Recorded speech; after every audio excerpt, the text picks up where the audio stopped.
We speak. Our words. We listen. We speak. Our words. We listen. We speak. Our words. We listen. We speak. Our words. We listen. Hello, and welcome to Autistic Radio. Autistics don't travel. It's too much for us. We're a disabled group. But here I am, in India. I left my room this morning, and the first thing I saw was a child. The dirt on a child who lives in dirt is quite something to see. And the feet and toes of a child that has never put on shoes or sandals is something that affects you. But the child did not beg. The child walked past me as though I did not exist. I turned left along the dusty road. Not many meters from my safety hotel, the noise starts.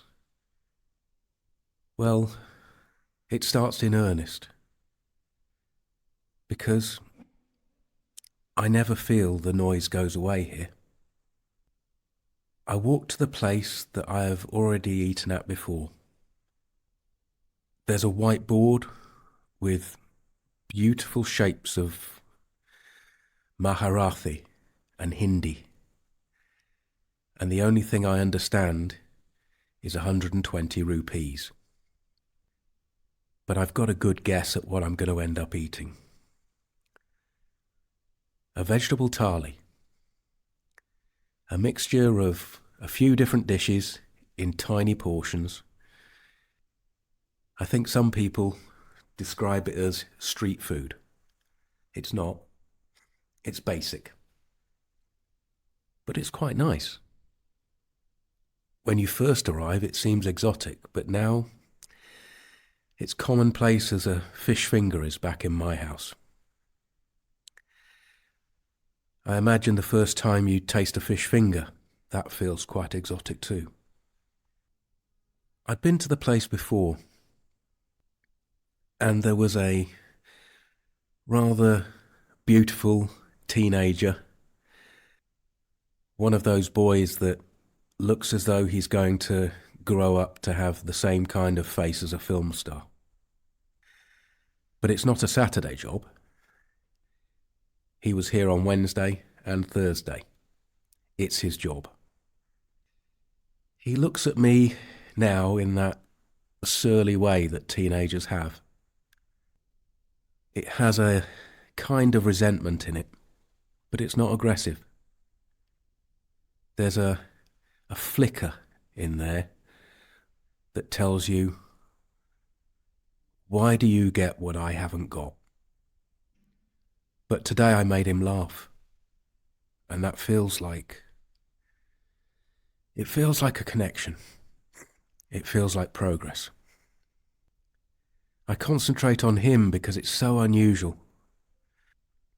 Everybody here has been trying to do the very best to show India in the best light. Sitting at my Formica table, having washed my hands and remembered to only use my right hand when I eat the rice and I pick up the vegetable with little pieces of really chewy, whole bread, unleavened bread. I've become less of a novelty at that particular place, so I return. It's now possible to disappear into the background, even though I'm the only white face for many miles. Sitting quietly, my attention is taken to the other side of the road, past the abandoned flip-flop, past the constant movement of scooties and motorised rickshaws and huge, brightly coloured trucks. All of those wonderful images that you get from the National Geographic, but covered in dirt. Across the road, a tree. Across the road, behind a broken fence, there's a trunk of a tree. I can't help but concentrate on the tree. I found a tree. Amongst all of this, I found a tree. I'm just watching it. It's almost entirely still and solid. It has a texture that's ancient, but it's probably only a couple of centuries old. With brief shivers of the finest end leaflets, there's movement. Movement that shows how still it is. I tell somebody back home that I'm watching a tree. Is it ancient, they say? No. 2 centuries, at most. I felt sorry for it when I first saw it. A survivor of the long-gone woods. It seemed to me unfairly treated. Everything around it pushing into its space. But seeing it gently waving with that stoical, strong trunk and muscular arms of rigid branches. It has dignity. It holds itself proud. And it can still play in the breeze, even at its age, right at the tips of its fingers. It dances. And then I'm crying. The tears just roll. Overwhelmed by the experience of a tree. Back home, I'm told, I'm glad you met it. It gave you a rest. Yes, I say. It's unaware of my presence. It's a tree. They say to me, humans have been with trees a long time. So I changed the subject. And now for the pollution index. Today we're at medium, with a forecast of the same for Sunday. However, we can expect a sharp rise in dust and fumes from early morning on Monday as the traffic starts again. Autistics don't travel. But here I am in India. If you are autistic, there's something you have the advantage of, and that is your sensitivity to the things around you. So for me, travel is one of those things that really opens up my experience of life. Well, I'm joined now by one of my colleagues, Nicola. Jules. Hi, Nicola. You know, the rest of getting to be around a tree that's not watching you, but you can be with it. Yeah. Yeah, I know. It just took me into a space, you know. Well, I haven't travelled for a long time. My memories of travel are take me back a few decades, really. I've got some questions for you, some thoughts that I had over the week. Are you travelling alone, Jules? Yeah, I am. I'm travelling alone. It's actually quite nice. The solitude of being able to be out in the world, even away from the person that you love most, is a luxury. It really is. It's a way of re-energizing yourself and getting back in contact with yourself again, I think. I understand that a lot. When I was wondering about asking you questions, I was thinking, I wonder if you're alone or if you're in company, because for a lot of me felt that being alone traveling in a difficult place could be a lot easier in some ways. But I foresaw challenges there too. How was your experience of getting there by yourself? Like, was there challenges on the way? Well, it's something I've done a lot, so I'm probably not as disabled by all of these things that happen to you in airports. I'm quite happy to mask up to get through all the situations. I have various ways of compensating for the intenseness of everybody else, everybody in that channeled space, that pressure cooker of an airport. It is possible if you plan it, and I think Alex Strathekis, the Autism Adventures Abroad guy that's also on Autistic Radio, he expresses this too, that with a bit of planning and a bit of organisation, you can either make it clear with a sunflower lanyard, and you can take the route of please help me, or you can take the route I take, which is to do everything you can to deal with it yourself and keep away, because I actually find having other people helping you is more of an imposition personally than getting on with it yourself. So different autistic people will deal with that in different ways. If people are thinking of maybe travelling to the next town or even going away for a weekend in a big city in their own country, the idea of the sunflower lanyard as a support, I think is a good one.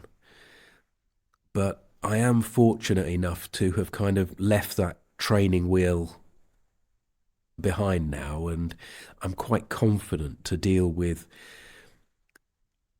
the difficulties of those intense experiences in airports, but from long years of practice.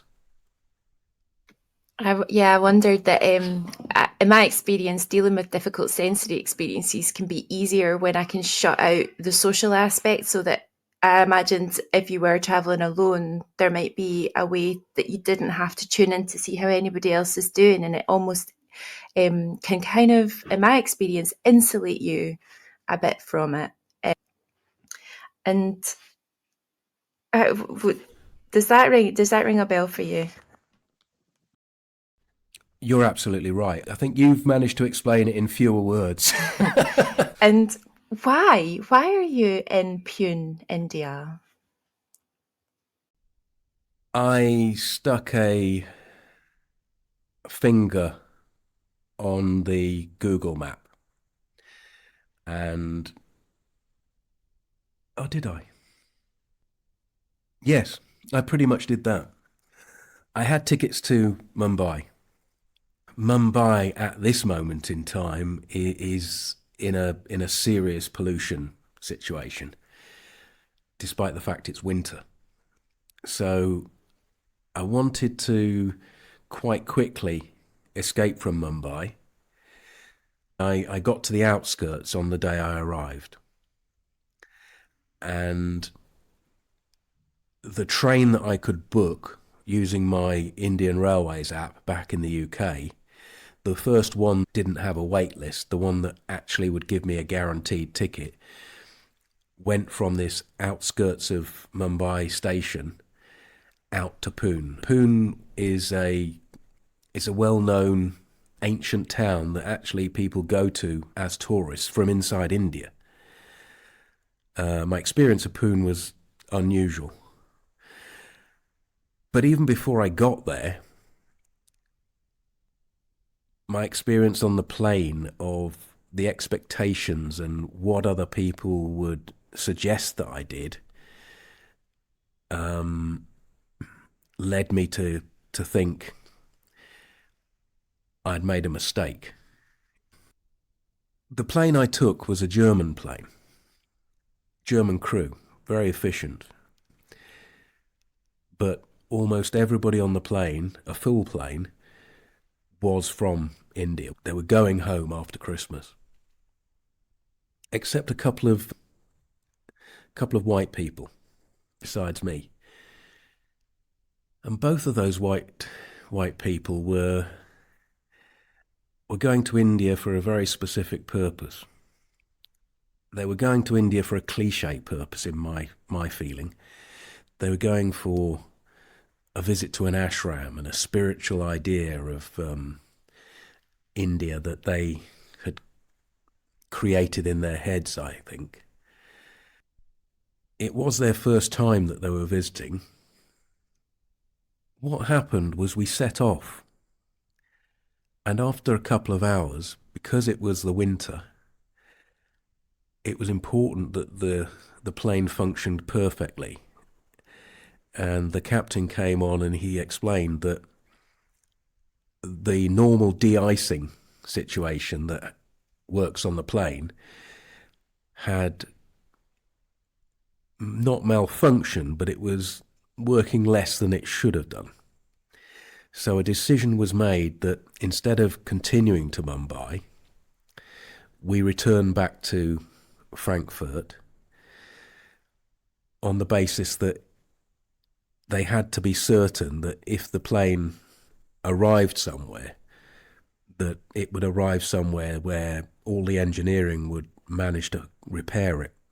And they weren't happy about Mumbai for that. So there was this acceptance on the plane that for safety reasons we were going to go back. And that meant that we had this kind of camaraderie on the ground. Lots of people looking at each other and raising their eyebrows and saying the kind of things, we're all in it together, that kind of thing. One of the white people, a middle-aged lady who had dressed herself in preparation for India to fit the model of somebody who is a yoga person or a spiritual person. The beads, the cotton, the sandals even, all ready so that when she arrived there she would feel as though she was in the moment and in the mood for what she was doing. I lent her a charger so that she could make sure her phone was working. So there was a little bit of conversation. And if anybody needed to de-stress, it was her. She really needed to go somewhere that was going to give her a way away from her world. I don't think she was quite aware how prickly she was. And it was very interesting that we all got back on another plane, and that plane then had to sit for a while, and it stayed on runway for quite a long time, a couple of hours. And I noticed her again, because she wasn't sitting too far away. And unlike everybody else who was kind of getting on with it, enjoying the films, realising that they were going to arrive at a more sensible time in Mumbai, instead of 2 o'clock in the morning, we were now going to arrive, when Mumbai was awake. So actually for me, it was more convenient. She was exuding all of this resentment that everything had changed for her. Just before we managed to resolve everything, she stood up from her seat and walked down the corridor, loudly exclaiming how we should all get together and create a group complaining about the situation because we should have our money back and this was disgraceful. Now, this amused me, but I felt for the crew because the crew had been exemplary. And I also felt slightly embarrassed in front of all of these people from India who were stoically getting on with things. And so I loudly spoke out and I said, please sit down. We don't want that. Go back to your seat. Just those words, because I'd thought them out before I said them. And that's when I noticed the other white people, a couple, a youngish couple with dreadlocks. And they supported her. They said that I shouldn't be so rude because she's an old lady. And I'm thinking to myself, I'm the same age, but...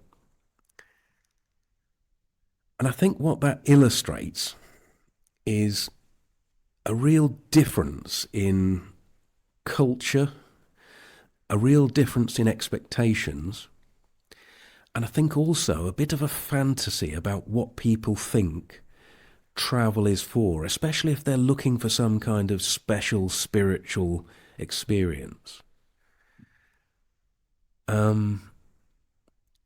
As I've travelled around, and I've been here a couple of weeks on trains and such like, I have conversations with people and they say, oh, you're coming for ashram or you're coming for this. Everywhere, all the white people go there.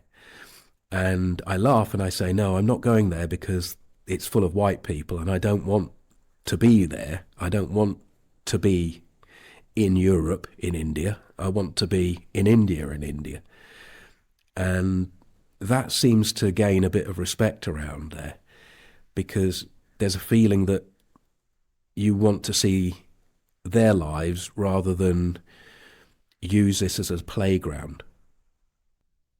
Does that make any kind of sense to you? It does. My experience of travel was working abroad, and it changed for me. I'd never been on holidays abroad before. I'd just gone to, I went and I worked. I didn't have money to holidays at the time. And I think that there is, I think when you're more integrated into somewhere where you're visiting, it's other people's,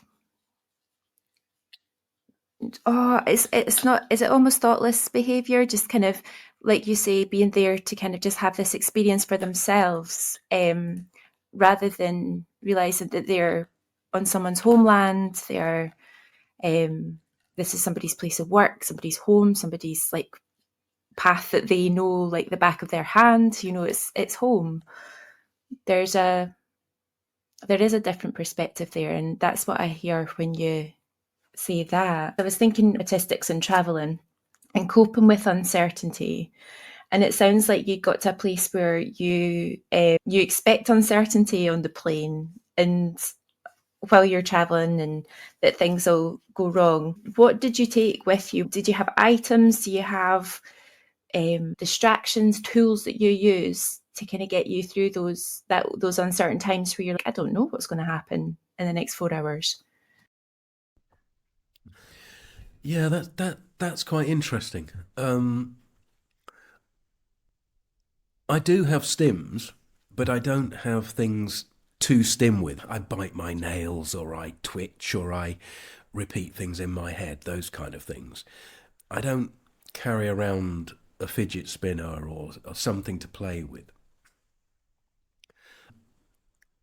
Modern technology is amazing, and I had several podcasts downloaded onto my phone to listen to, and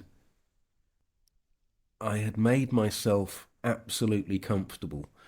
I have an old lady's blow-up cushion that goes in a wheelchair. We call it the cocoon of comfort because that's how it was advertised on a Chinese website. Essentially, it's a very small blow-up mat. I can put into the seat of a railway train or put down on a bed or put into a place that just gives me that sense of cocooning up and being in a more comfortable space. The other thing is that I'm very self-contained with things like water. I make sure that I've got water before I go on the plane so that I don't have to be asking people for stuff. I usually have some work to do, a pen and paper, something to write down. So an awful lot of the time I'm actually in my own world.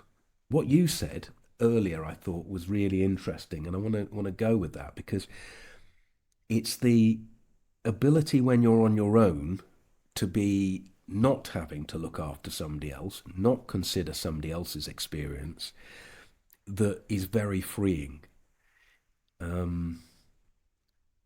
Even if you're in a relationship that's very, equal and egalitarian, both of you do tend to try to look out for the other person. You put a stress on yourself and you also put a stress on them when they're receiving it.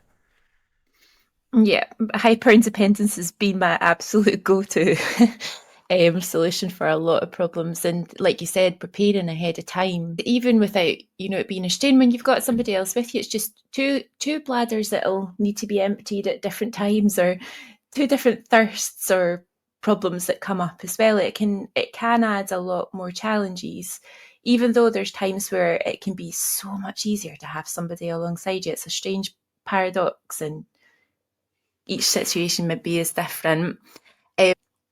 What you said there about your blow-up cocoon, your portable cocoon, it reminded me of something I read a wee while ago that helped me quite a lot. I'd got quite stuck in my comfort zone, and had that feeling of when things go wrong, you just need to get back home and feel safe again. I saw a little social media post or something, and it said sometimes you just need to try and get a comfy seat. And I thought, yeah, that makes a sense. If I could just find it somewhere where I'm like, right, okay, there's my comfy seat. I'm going to sit there. I've got my drink. I'm going to scroll on my phone for a minute, or I'm going to just clear my head, and then I'll move on. It's like not feeling like you have to retreat to the furthest point. So yeah, your cocoon kind of confirms to me the comfy seat idea. There's another thing I can say, and we've laughed about this ever since we were 16, in that I will prepare my wife a cup of tea in any circumstance. I will have a little electric element to put in a cup, or I will have a cooker, a methylated spirit stove. If we're going around the north of Scotland on a railway trip, have a flask ready. We will always have access to that sense and feeling of that cup of tea, that few moments of everything just being normalized. I'm looking over to the side of me, and I'm in a hotel that provides a kettle, but I've always got this tiny little kettle with me, and it's metal so that I can use it to cook food. And I've also got a little electric stove, a tiny little electric stove with little tiffins that they have here in India, those kind of silver boxes that attach to each other and clip together that you see on the Mumbai railway and things like this, so that I can find myself comfort food, simple potatoes and steamed vegetables, so that I don't have to have curry every day or fish from the local market or whatever it is in whichever culture I'm in. I can get something that is almost bland, but also gives me a sense of health and comfort there. Two things came up when you said that there, when you were talking about that cup of tea and how important it is to be able to kind of get that cup of tea can help so much. I think it's lovely that you're in India, which is the home of tea. So how is the tea in India? It's bloody awful. It's It's not tea.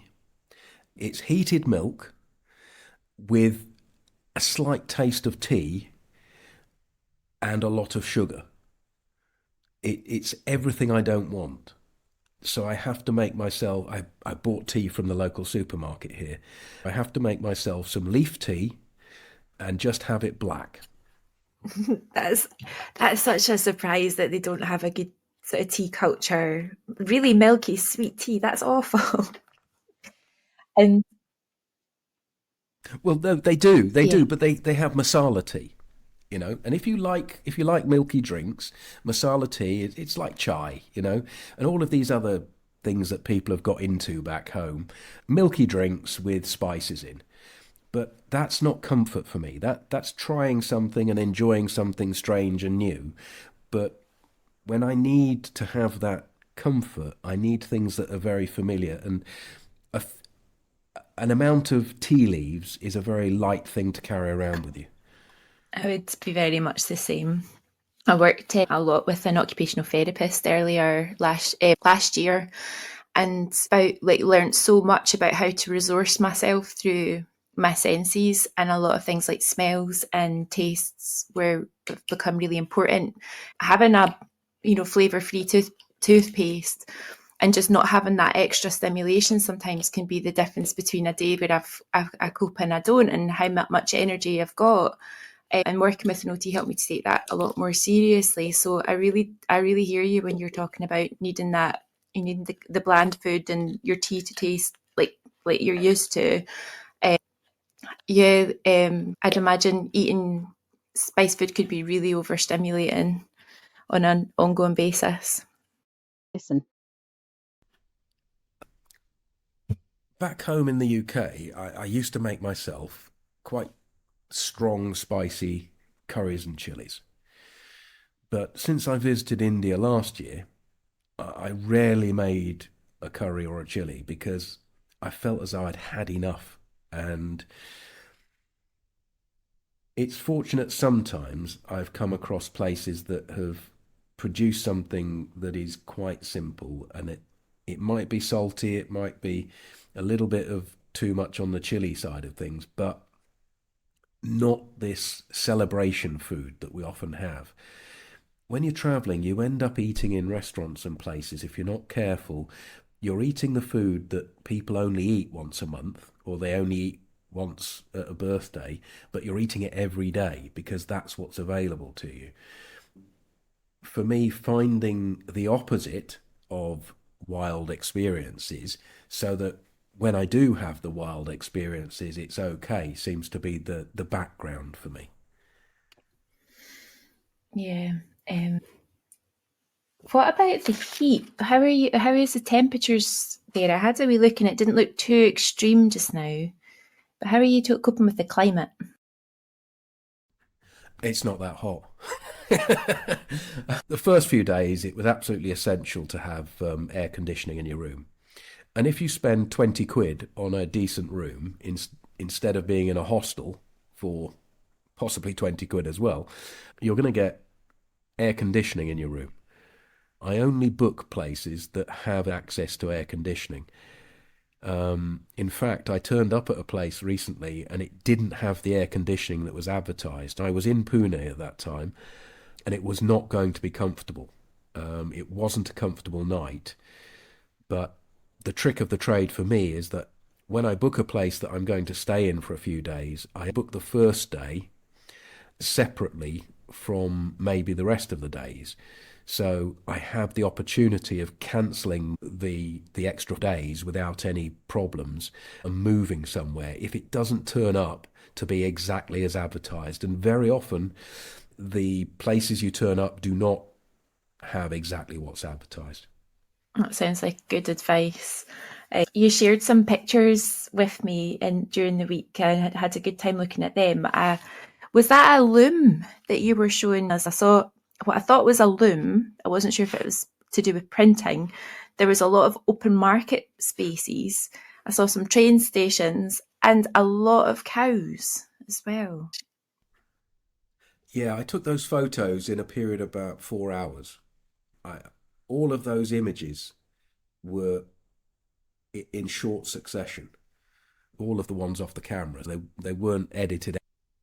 What happened as I explored this town was I saw a group of cows walking along the streets, and they were following each other like you see in the countryside, one after another. And it amused me that they turned left in front of me and started to walk along a tiny alleyway. I was tall enough to be able to take a photograph of them looking down so that they were in a line going along the alleyway. So there was that perspective thing that was happening, you know. Then I switched on my camera onto video, and I followed them.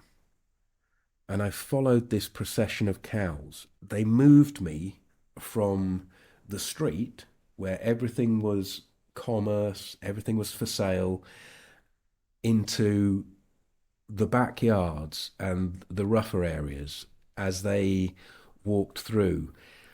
And it worked out quite nicely for me. When I showed it to somebody else who's autistic, they understood it and they got it. They took us on a journey that was very different. It was a cow's eye view for where you lived. And then there were birds came across, and you could hear people in the background. And then one cow just stops right in front of me and poos directly onto the ground in front of me, which made a nice fitting end to the little sequence. As I walked back, I kept looking around because I hadn't noticed where I'd walked as much because I'd concentrated on them. And on the ground, there's an image there that's quite telling of India. And it's the corpse of a rat that has degraded. And then on top of the rat, it's been shat on by a cowpat. So you can just see the two together. And they merge into the same colour, so that you have to look at it to realise what you're seeing. And I thought that image was very telling of where I am. And then, being aware of my surroundings again, I see a fella and he's standing outside his workshop. So I go over to speak to him, and he's interested in where I'm coming from, and he sees my eyes when I look at his ancient machinery. The first thing I see is a guillotine, a cast iron, old-fashioned guillotine. Looks as though it comes from the 1930s or 40s, but maybe it's younger than that, for cutting paper in large amounts. And behind it is a printing press.